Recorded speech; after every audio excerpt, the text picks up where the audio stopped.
Aku yakin boleh pergi lebih dekat dengannya. Cerita sebelum tidur. Arnab yang degil.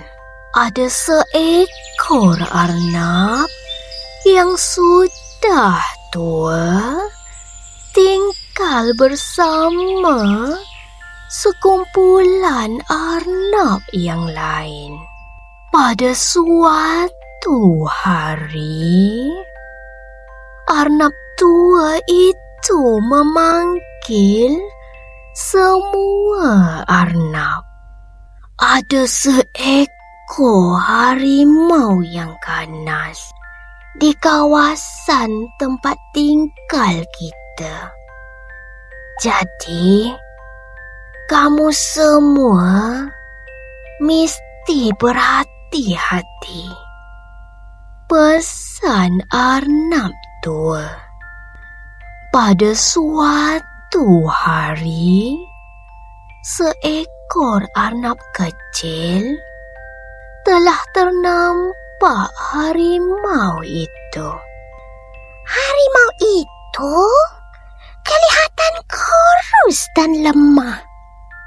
Aku akan usik ia. Aku mau lihat sama ada ia benar-benar ganas seperti kata arnab tua. Kata arnab kecil itu. Rasanya harimau itu tidak ganas.